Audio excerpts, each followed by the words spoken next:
자, 우리가 붙잡을 언약의 말씀은 대를 이어 성취되는 여호와의 언약이라는 제목입니다.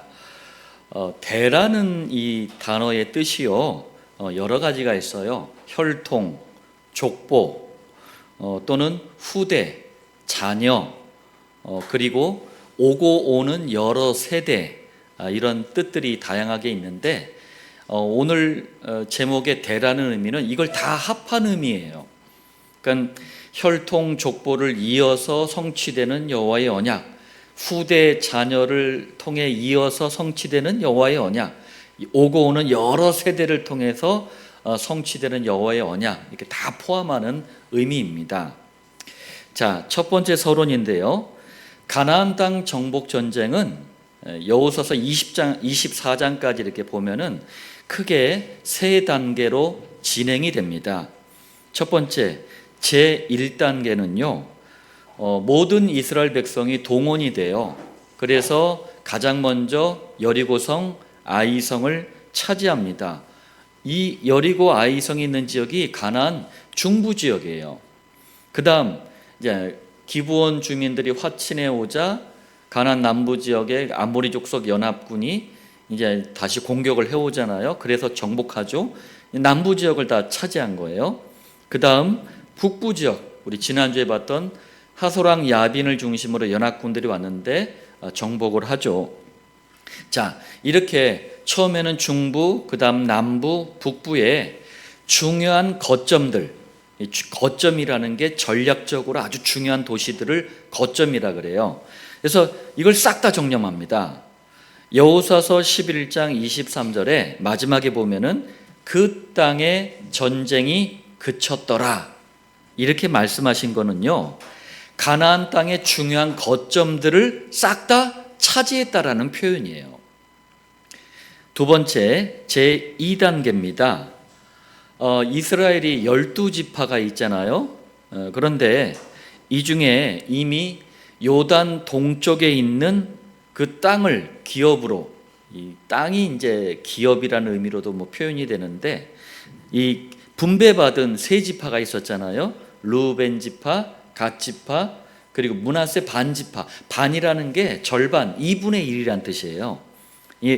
이렇게 세 지파가 먼저 분배를 받았단 말이에요. 그럼 이제 가나안 땅에 딱 들어와서는 이건 제외하고 나머지 9지파하고 므낫세 반이니까 2분의 또 1 지파에게 제비 뽑기를 해요. 그래서 가나안 땅을 분배를 합니다. 2단계는 이제 12지파 전체에 가나안 땅이 분배가 되는 거예요. 세 번째, 이제 제3단계는요, 기업, 이게 땅인데 나중에 기업에 대해서는 자세히 설명을 할 텐데요. 이번 말고 다음. 그런데 기업을 분배받은 각 지파들은요, 분배받은 지역에 이제 들어갑니다. 들어가서 그곳에서 자기가 분배받은 지역에 들어가서 싸워야 돼요. 왜? 거점들만 정복을 하고 나머지는 아직 차지하지 않은 거거든요. 이게 무슨 말이냐면은, 우리 찬유가, 우리 김명준 사님도 이렇게 질문을 했다고 하는데, 제사, 미신, 사주팔자, 운명, 온갖 우상 숭배하던 가정에서 하나님은 저를 먼저 구원하셨어요. 그러면은 곧바로 완전히 가정을 딱 복음화하셔야 되잖아요. 그런데 그렇게 한 게 아니라 저에게 그리스도를 각인, 뿌리, 체질로 차츰차츰 야금야금 이렇게 만들어 주시면서 천천히 이렇게 가정을 완전히 복음화하시더라고요. 예, 그 얘기예요. 각 지파에게 먼저 이제 선을 딱, 경계를 딱 거준 거예요. 그 다음에 그리스도 계속 누리면서 그 땅을 완전히 너희들 땅으로 만들어라, 그 얘기예요. 이렇다 보니까 오랜 시간이 걸리는 거예요. 어떤 지파는 그리스도로 완전히 무장을 해가지고 빨리 차지하고, 또 어떤 지파는 좀 더디고, 막 그런 차이가 있기 때문에 실제로 가나안 정복 전쟁 이 기간은 굉장히 깁니다. 자, 이걸 다른 말로 좀 표현하면은요, 우리가 그리스도의 구원, 그리고 구원 안에 있는 완벽한 모든 축복을 이미 다 받았어요. 이거 가지고 가정별로, 가문별로 대를 이어서 그리스도를 누리면서 전도와 선교의 사명을 잘 감당해라. 이런 영적인 의미가 들어있는 거예요. 21세기 안디옥 교회도 7천 목장과 5가지 비전, 5가지 방향이라는 이 기업, 땅을 분배받았어요. 이미 분배를 받은 거예요. 그런데 아직 완성이 되지 않았기 때문에 대를 이어 여호와의 언약의 성취를 누려야 되는 거예요. 이게 이제 3단계의 의미들입니다. 자, 32번째인데요. 이제 오늘 나눌 여호수아서 12장은 모세로부터 시작해가지고 여호수아로 대를 이어왔어요. 뭐냐면 요단강을 중심으로 요단 동편 땅, 모세에 의해서 정복을 했죠. 그리고 요단 서편이 가나안 땅이거든요. 이 가나안 땅에 이스라엘이 정복한 지역 이름을 쫙 나열을 해놨어요. 그렇다면 왜 가나안 땅을 정복해야 되는지 다시 한번 우리가 그 목적을 좀 알아야 되겠습니다. 첫 번째, 왜 가나안 땅을 정복해야 되죠? 이 질문은 구약 성경 39권 전체를 요약하는 아주 중요한 핵심적인 질문이에요. 구약 성경 39권을 보는 열쇠, 키예요, 키. 이걸 절대 놓치면 안 됩니다. 두 번째, 그럼 왜 가나안 땅을 정복해야죠? 어떤 일이 있더라도 창세기 3장 15절 여자의 후손으로 메시아 그리스도는 반드시 오셔야 되기 때문이에요. 다시 말하면 창세기 3장에서 시작된 문제 있잖아요. 하나님을 떠나게 만든 원죄, 마귀의 자녀, 지옥 가야 될 운명, 이걸 본질적인 저주 문제라 그래요. 이 땅에 태어나는 모든 사람은 이걸 가지고 태어나요. 이걸 해결하는 참 제사장, 참 선지자, 참 왕, 그분이 바로 메시아 그리스도입니다. 오셔야 돼요, 반드시. 그런데 어느 곳에 오셔야 되죠? 그 땅이 바로 가나안 땅이에요. 그래서 가나안 땅은 반드시 정복이 돼야 되는 거예요. 그리고 이것이 가나안 땅 정복 전쟁의 유일한 목적입니다. 자, 여러분 이 32가지를 좀 기억하시면서 이제 본론 첫 번째입니다. 이스라엘이 우리 지난주 강단 말씀 제목이었잖아요. 여호와께서 말씀하신 대로 정복했잖아요. 뭘? 가나안 땅을. 그런데 이게요 600년 전에 이미 주시기로 약속된 언약의 땅이라는 사실이에요. 별로 여러분들 안 놀라는데 600년이라는 시간을 거슬러 가면서 하나님은 계획을 하시고 이걸 성취하셨다니까요. 자, 이게 무슨 말이냐면 첫 번째입니다. 여호수아와 이스라엘은 지금 가나안 땅 정복 전쟁을 막 하고 있잖아요. 그런데 여호와께서는 이미 600년 전에 갈대와 우르라는 지역에 살고 있던 그때 75세였어요. 아브라함을 부르시고 약속하신 언약의 땅이 이 가나안 땅이에요. 창세기 12장 1절에 이게 600년 전이에요. 이 가나안 정복 전쟁 그 600년 전 여호와께서 아브라함에게 이르시되 너는 너의 고향과 친척과 아버지의 집을 떠나 내가 네게 보여줄 땅으로 가라. 여호와께서 보여주실 땅이 바로 가나안 땅입니다. 그런데 왜 가야 하죠? 훗날 아브라함의 후손 중에서 천하 만민을 구원하실 메시아 그리스도가 오실 땅이 가나안 땅이에요.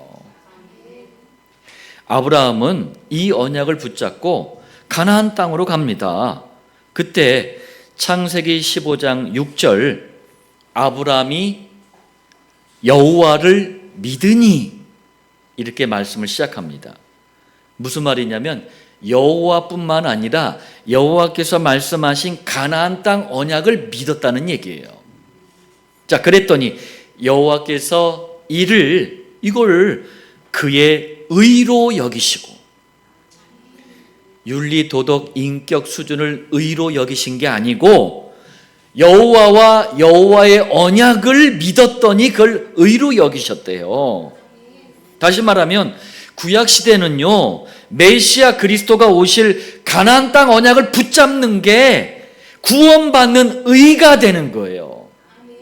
신약 시대는 약속대로 가나안 땅에 오신 메시아 그리스도를 붙잡는 게 구원받는 의가 되는 겁니다.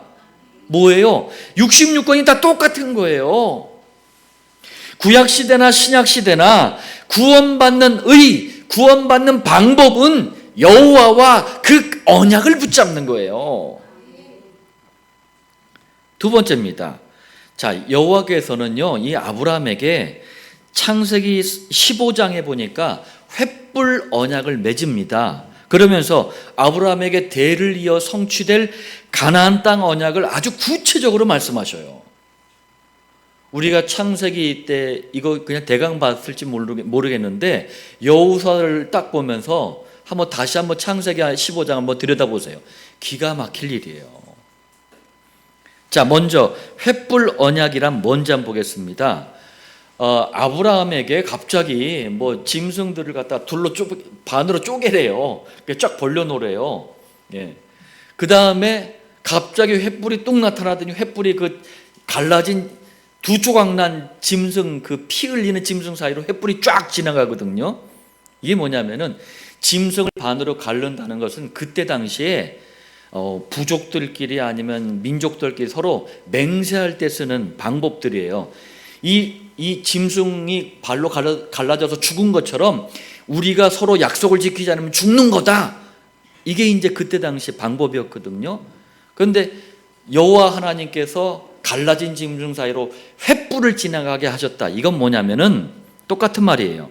여호와께서는 언약에 대해서만큼은 여호와 자신의 생명을 걸고라도 반드시 지키고 반드시 이루신다. 이걸 상징하는 게 횃불 언약이에요.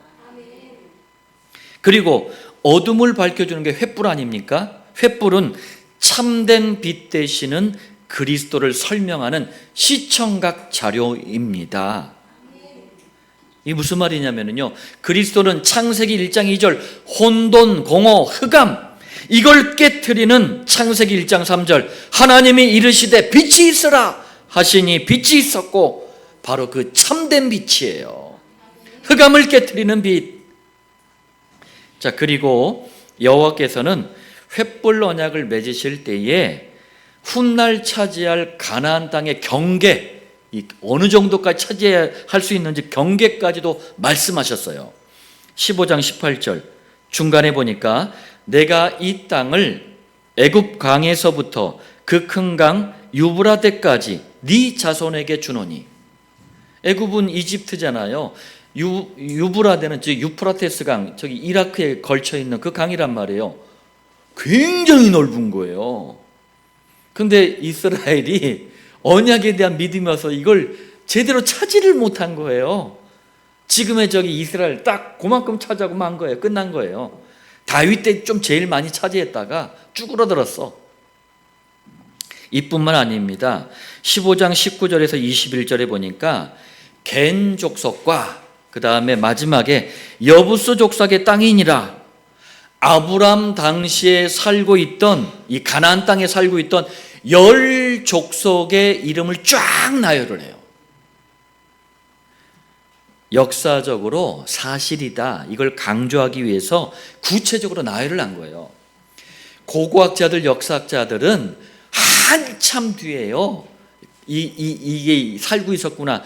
지금도 몇 족속은 아직 규명을 못했어요. 근데 성경은 그때 당시 일이니까 쫙 기록을 해놓은 거예요. 600년 후에 가나안 정복 전쟁 때는 이제 몇 가지 족속이 빠져나오고 바뀌고 하면서 7족속이 있게 됩니다. 자, 이게 전부 가나안 땅 정복 전쟁 600년 전 일이에요. 그리고 이런 말씀도 합니다. 창세기 15장 13절 14절에 먼저 13절 중간에 보니까 네 자손이 이방에서, 이방은 애굽을 말하는 거예요. 객이 되어, 객이 나그네란 뜻인데 가나안 땅이 아닌 곳, 이스라엘, 구원받은 성도의 상징인 이스라엘은 그리스도 안에 있어야 돼요. 그리스도를 떠난 건 다 나그네 인생입니다. 그래서 객이라고 표현한 거예요. 나그네라고 표현한 거예요. 그들을 섬기겠고 그들은 400년 동안 네 자손을 괴롭히리니 이스라엘이 애굽의 노예가 되는 것을 말하는 겁니다. 14절, 그들이 섬기는 나라를 내가 징벌할지며, 징벌이 뭐죠? 죄의 대가를 치르게 하는 거예요. 무슨 얘기냐? 10가지 재앙을 애굽에다 쏟아부어요. 그리고 유월절 어린 양의 피를 바르는 사건을 말하는 거예요. 그 후에 네 자손이 큰 재물을 이끌고 나오리라. 실제 큰 재물을 애굽 사람들이 막 줬어요. 그거 가지고 뭘 합니까? 성막 지어요.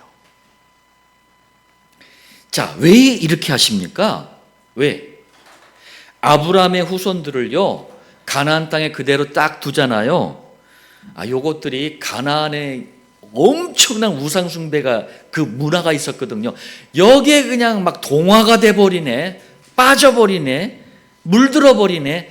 그럴까봐 여호와께서는 가나안 땅의 우상 문화로부터 이스라엘을 보호하고 이스라엘 민족이라는 공동체를 만들어주기 위해서 야곱 때에 애굽으로 이민을 가게 만들어요.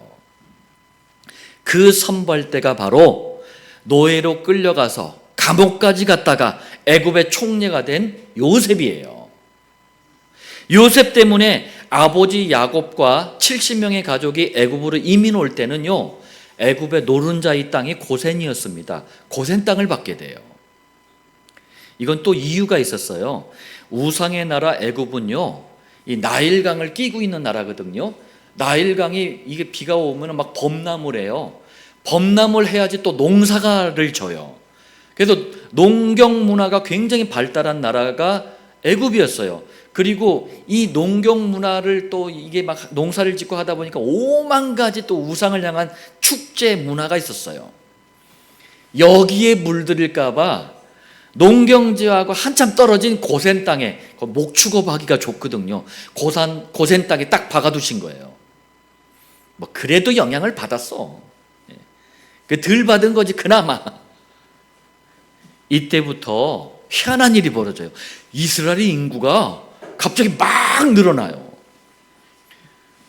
얼마만큼 늘어났냐면 언약의 사람 요셉이 죽자 애굽의 바로 왕이 고민이 될 만큼 늘어나요.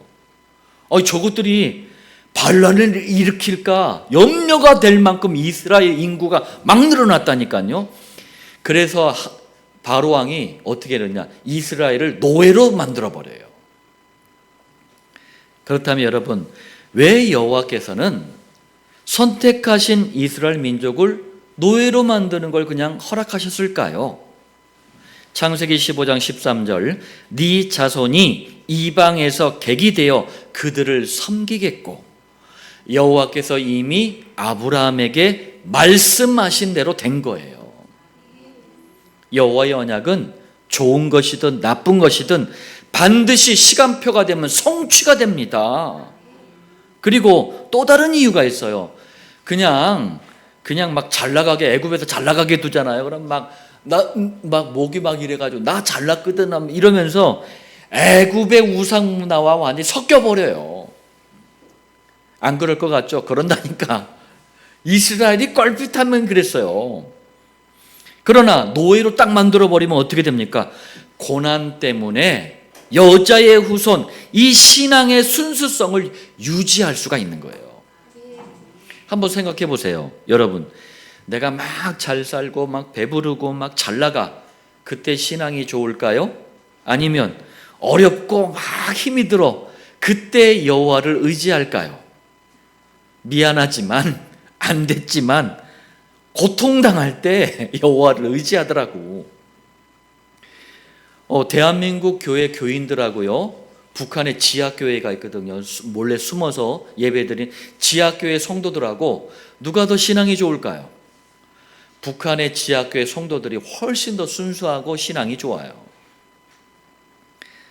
자, 또 고통을 당할 때 희한하게 인구 증가가 빨라져요.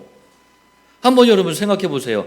우리 박정희 대통령 때 한참 막 경제 개발하고 그때까지만 해도요, 막 이 중기까지만 해도 중간기까지만 해도 너무 막 가난했어요. 뭐 보릿고개라는 말이 있었으니까 막 굶어 죽는 사람들도 있었고, 그때 근데 인구는 엄청 증가했어요. 너무 뭐 가난하고 못 사는 나라가 먹을 것도 없는데 인구가 증가하니까 그때 표가 어떤 게 있었냐면 둘만 낳아 잘 기르자, 뭐 잘 키운 딸 하나 열 아들 부럽지 않다. 진짜 10명씩 막 낳고 그랬다니까. 저희 집도 한번 세를 놓은 적이 있었는데요, 자기 가족 수를 얘기를 안 해서, 우리는 3남매거든요 뭐 그렇게 됐겠지 했는데 나중에 저희 아버지랑 딱 가보니까 11명을 낳았다고. 그 조그맣게. 그때 다락방까지 있었거든요. 다락방에까지 막 누워서 막 잠자고 그러더라고. 그러니까 너무 늘어나는 거예요. 그런데 지금 잘 살잖아요. 그때랑 비교가 안 되잖아요. OECD라고 경제협력개발기구 이 국가 중에서 우리가 인구 증가율 꼴찌예요. 여하튼 처음엔 70명이 이민을 갔단 말이에요. 이 고센 땅에 70명이. 그런데 430년 만에 20세 이상이라는 게 싸움이 가능한 인구예요. 20세 이상 남자만 60만 명. 60만 명이 돼요. 이거는요, 기네스 알죠? 기네스에 올라갈 정도로 이 폭발적인 인구 증가라니까요. 여호와께서는 이렇게 가나안 땅에 들어가서 전쟁할 수 있는 인구를 만들어 주신 거예요. 그게 딱 때가 되니까 모세를 부르시고 이스라엘 민족을 애굽에서 빠져나오게 하신 거예요. 왜 뭐 요즘 그런 말 있잖아요. 다 계획이 있다고. 여호와야말로 진짜 계획이 있으시다니까요. 자, 그리고 모세로부터 시작된 가나안 정복 전쟁을 향한 계획이 이제는요, 누구로? 여호수아로 대를 이어가는 거예요. 한마디로 대를 이어 성취되는 여호와의 언약을 우리가 지금 보고 있는 거예요. 다시 한번 말합니다. 이 모든 일은 이미 여호와께서 전부 계획하신 언약이 성취되는 거예요. 창세기 15장 16절, 네 자손은 4대 만에 이 땅으로 돌아오리니, 정확히 430년 동안 노예 생활을 하다가 가나안 땅으로 돌아온다고 이미 600년 전에 아브라함에게 다 말씀하신 거예요. 여호와의 언약은 대를 이어서 반드시 성취가 된다니까요. 이때 모세가요 80세란 말이에요. 80세 때 가나안 언약을 여호와의 최고 계획으로 붙잡았단 말이에요. 그런데 여호와의 언약을 붙잡은 80세 모세는요, 이때부터는 절대로 노인이 아닌 거예요. 청년 이상으로 사역을 120세까지 잘 감당합니다. 현장에 가면은 제 나이를 이렇게 10년 정도, 평균적으로 10년 정도, 10년 그 이상 젊게 보더라고요. 되게 기분이 좋더라고요.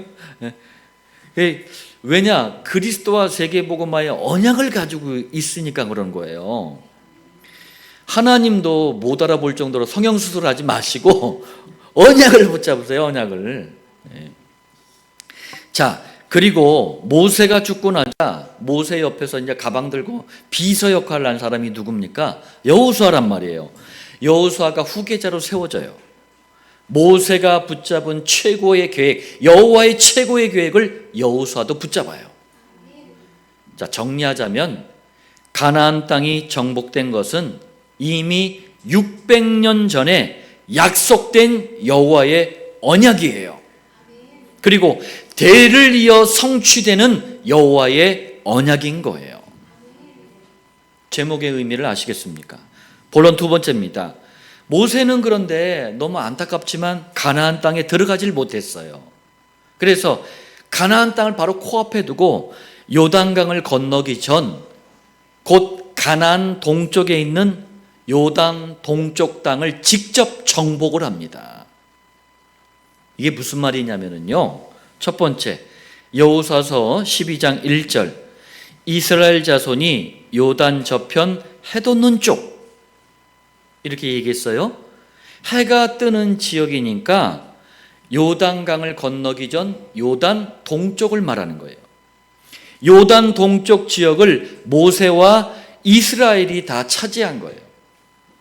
그럼 요단 동쪽에는 누가 살았죠?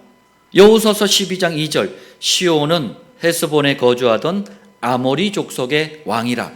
여러분, 아모리 족속은 굉장히 강한 족속이에요. 이걸 모세의 군대가 정복을 해버린 거예요. 또 12장 4절, 옥은 후반에 보니까 바산의 왕이라. 바산이라는 이 족속도 대단한 족속이에요. 이걸 또 모세가 정복을 해버린 거예요. 한마디로 가나안 땅을 건너기 전에 요단강 동쪽 지역을 먼저 차지한 거예요. 왜요? 이유가 있어요. 가나안 정복 전쟁에 있어서 교두보를 먼저 마련을 한 거예요. 이 전쟁 영화를 좋아하는 분들은 교두보라는 말을 알 거예요. 공격을 쉽게 하려고 이 중요한 지역을 먼저 이렇게 차지하는 걸 교두보라 그래요. 예를 들면 6.25 전쟁 때 미국이요 한국을 도왔잖아요. 근데 일본이란 나라를 교두보로 활용을 한 거예요. 그래서 일본에서 막 군수공장 막 세워주는데 막 돈도 대가지고 거기서 무기도 만들고 그 연합군들 미군들이 일본에서 딱딱 무장을 하고 훈련도 하고 해서 다 일본에서 실어 날른 거예요. 또 미국이 한때 예전에 한번 사막의 폭풍작전이라 그래가지고 이라크하고 전쟁을 한 적이 있었거든요. 그때 이라크하고 가까운 요르단이라든가 사우디아라비아 이런 아랍 나라들을 교두보로 사용을 했어요. 그래서 거기서 미군들이 주둔도 하고 군사 장비들도 막 거기서 날르고 그랬단 말이에요. 교두보가 있어야 돼요. 여호수아서 12장 6절에 보니까 그리고 중간에 여호와의 종 모세가 그 땅을 이제 요단 동쪽 땅을 차지를 한 거예요. 그리고 그 땅을 르우벤 사람과 갓 사람과 므낫세 반 지파에게 기업으로 주었더라. 요단강을 건너서 곧 요단 서쪽 가나안 땅에 들어가기 전에 요단 동쪽 지역을 정복하고 이렇게 세 지파, 정확히는 두 지파 반이죠. 두 지파 반에게 땅을 분배해 준 거예요. 그럼 요단강을 건너와서 가나안 땅에서는 9지파 반에게 땅을 분배하면 되는 거예요. 자, 이렇게 모세는 죽기 전에 요단 동쪽 지역을 정복해서 가나안 정복에 대한 본보기를 보여준 거예요. 자, 이게 무슨 얘기냐면은 가나안 땅은 반드시 정복이 돼야 돼. 정복해야 돼. 이 증거를 남긴 거예요. 다시 말하면 이때 이스라엘이 40년 광야를 통과하고 뭐 군사훈련을 했겠습니까? 뭘 했겠습니까? 그런데 동쪽 지역을 딱 그것도 강한 족속들을 딱 정복을 하는 걸 딱 보면서 자신감이 딱 생긴 거예요. 아, 언약은 반드시 성취되는구나. 우리가 연약하든 무능하든 부족하든 하나님이 함께 하신다면 되는구나. 이런 자신감을 동쪽 지역을 정복하면서 회복을 하는 거예요. 우리도 후대가 보고 따라오도록 그리스도와 세계복음화의 증거를 반드시 남기고 가야 돼요. 맨날 얻어 터진 건 이거 딱 남기면 큰일 나는 거예요. 우리 엄마 아빠처럼 되면 망하는구나. 두 번째입니다. 모세가 죽으면서 후계자 여호수아에 의해서 가나안 땅 정복이 본격적으로 시작이 됩니다. 한마디로 대를 이어 여호와의 언약이 성취되는 거예요. 여호수아서 12장 7절에서 24절 여기 보니까 여호수아와 이스라엘이 정복한 가나안 지역 이름을 쫙 소개를 합니다. 아까도 얘기했지만 이게요 역사적으로도 사실이다라는 걸 증명하기 위해서 직접 다 써놓는 거예요. 후대가 아무리 연구해도 못 찾아도 딱 성경 안에 이미 다 써놨어요. 자, 12장 9절에 보니까 가나안 땅 여기는 중부 지역이에요. 2명의 왕을 소개합니다. 정확히는 왕 이름을 나열한 게 아닙니다. 이게 정복한 가나안 지역의 이 이름에 왕이란 단어를 붙인 거, 호칭을 붙인 거예요. 왜 그러냐면 왕은 대표성을 갖잖아요. 그 지역이든 나라든 민족의 대표잖아요. 그러니까 여리고 왕 이렇게 표현하는 거예요. 아이 왕 이렇게. 자, 12장 10절로 16절은요. 가나안 땅 남부 지역이에요. 14명의 왕이 소개가 돼 있어요. 17절부터 24절까지 마지막 절까지는 가나안 땅 북부 지역이에요. 15명의 왕이 소개가 되어 있습니다. 그럼 총 몇 명? 31명의 왕이에요. 가나안 땅에는 7족속과 31명의 왕이 버티고 있었어요. 자, 쉽게 말하자면 정복한 지역 리스트라는 말 아세요? 목록을 지금 소개한 거예요. 거의 모든 중요한 거점, 전략적으로 중요한 도시들을 싹 다 확보한 거예요. 그리고 이것은 가나안 땅 이 정복한 목록이기도 하지만 리스트이기도 하지만 여호와에 의해서 그리스도에 의해서 가나안 지역에 역사하는 사탄의 세력이 무너졌다라는 거예요. 대를 이어 여호와의 언약이 전달될 때 여러분의 가정, 가문, 지역의 역사는 사단의 세력이 자꾸 무너지는 거예요. 그래서 목장하는 겁니다. 본론 세 번째예요. 자, 그럼 여호수아서 12장을 통해서 여호와께서 우리에게 주시는 메시지는 뭘까요? 이겁니다. 대를 이어 성취되는 여호와의 언약 앞에서 우리도 가나안 땅 언약, 이 가나안 땅 언약을 다른 말로 하면 그리스도와 세계복음화의 언약이에요. 이 언약을 대를 이어서 계속 전달해라. 전도자 바울이 이 일을 정말 잘했어요. 이게 무슨 말이냐면요, 첫 번째입니다. 전도자 바울이 친아들 이상으로 소중하게 생각했던 제자가 있어요. 그게 디모데입니다. 디모데에게 이렇게 말합니다. 디모데전서 1장 18절 중간에 보니까 전에 너를 지도한 예언을 따라. 예언이 뭐예요? 지금 교회에서 신비주의자들처럼 무당이에요, 점쟁이에요. 왜 그런 짓을 해? 여기서 예언은 앞으로 일어날 일들을 기록한 언약의 말씀인 성경을 말하는 거예요. 전에 너를 지도한 예언을 따라 그것으로 선한 싸움을 싸우며 이렇게 말했어요. 이게 무슨 말이냐면 내가 너에게 언약의 말씀 전했지, 그거 잘 붙잡고 언약을 전달하기 위한 믿음의 선한 싸움, 곧 영적인 싸움을 계속해라. 바울은 대를 이어 여호와의 언약을 전달하기 위해서 디모데를 세운 거예요. 그리고 두 번째입니다. 바울은 제2차 전도 여행 때부터는 디모데를 데리고 다녀요. 그러면서 모세가 여호수아에게 했던 것처럼 똑같습니다. 제자 디모데에게 똑같은 본보기를 보여줘요. 그건 바로 대를 이어서 너도 여호와의 언약을 반드시 전달해야 돼. 이걸 보여준 거예요. 무슨 말인지 좀 보겠습니다. 사도행전 17장 1절에 데살로니가에 이르니 거기 유대인의 회당이 있는지라. 그때 당시 디아스포라 된 유대인들은요, 이 디아스포라는 게 뭐냐면은 전 세계에 흩어져 있는 유대인들을 디아스포라, 유대인 이렇게 표현합니다. 이 디아스포라 된 유대인들은 모여 사는 지역마다 회당을 만들었어요. 시나고그라고 하는 회당을 만들어요. 이 회당은 유대인들의 율법 교육은 물론이고 경제 공동체, 인생 공동체, 삶의 공동체예요. 그리고 회당에서 하는 가장 중요한 역할 중에 하나가 뭐냐면 철저한 후대 교육이에요. 유대인들이 2000년 가까이 나라를 잃고 전 세계를 떠돌아다녔는데 살아남은 전략이 바로 이 회당 전략이에요.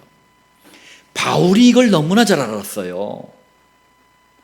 바울은요, 이렇게 쭉 보면은 이방인들을 전도하는 건 그렇게 많지가 않아요, 실제로. 그런데 주로 디아스포라 된 유대인들이 회당이 딱 모여 있으니까 그 회당을 중심으로 파고들었어요. 그래서 유대인들, 특히 후대들을 복음을 전했어요. 후대들에게. 바울이 여러분 어떤 사람이죠? 구약 성경을 너무 잘 알고 있는 학자란 말이에요. 그래서 구약 성경을 가지고, 당신은 구약밖에 없었으니까 구약을 가지고 예수님이 이 땅에 왜 오셔야 되는지, 십자가에서 왜 죽으셔야 되는지, 왜 3일 만에 부활해야 되는지, 그러면서 이 예수가 바로 그리스도다, 정확한 복음을 전달합니다. 그리고 이 복음에 반응하는 사람들을 제자로 세워서 다음 세대에 또 전달하도록 하는 거예요. 이걸 누가 봤다고요? 디모데가 본 거예요. 그때 20대 청년이었어요. 이 디모데가 또 다음 세대에 언약을 또 전달합니다. 21세기 안디옥 교회가 해야 될 일이 바로 이 일이에요. 뭐 누가 알아주든 몰라주든 뭐 상관없어요. 뭐 잘 되냐 못 되냐 아예 상관없어요. 우리는 이거 계속 할 겁니다. 자, 결론 말씀드리겠습니다. 여호와께서 주신 가나안 땅 언약이 아브라함에게서 이삭에게로, 이삭에게서 야곱에게로, 야곱은 또 요셉에게로, 그리고 모세에게 전달되고 또 여호사 때 드디어 성취가 됩니다. 여호와께서 주신 언약은 이처럼 대를 이어 성취가 돼요. 그렇다면 우리도 우리 대에만 여호와 그리스도를 누리다가 끝나는 게 아니고 반드시 우리 자녀에게, 또 자녀는 또 다음 세대에게 전달해야 되는 거예요. 첫 번째, 그러려면 전달해야 될 여호와의 언약이 뭔지를 알아야 되잖아요. 그래서 변함없는 여호와의 언약, 곧 그리스도와 세계복음화의 언약이 선포되는 강단 말씀에 집중하는 겁니다. 두 번째, 그리고 나부터 언약이 각인뿌리 체질이 돼야지 다음 세대에 전달할 거 아닙니까? 그래서 언약이 담긴 강단 말씀을 시간을 정해 계속 묵상하는 거예요. 그 시간이 정시기도입니다. 세 번째, 이때부터 내 것이 된 이 언약이 사는 지역에 전달이 되고, 하는 일을 통해서도 전달이 되고, 만남을 통해서도 전달이 돼요. 이걸 목장이라고 하는 거예요. 목장은 대를 이어 성취되는 여호와의 언약을 전달하는 장소예요. 21세기 안디옥 교회뿐만 아니라 7천 목장에서 말씀을 받는 모든 성도들, 그리고 유튜브를 통해서 말씀을 받는 모든 주의 백성들에게 대를 이어 성취되는 여호와의 언약이라는 이 말씀의 성취가 있기를 살아계신 주 예수님의 이름으로 축원드립니다.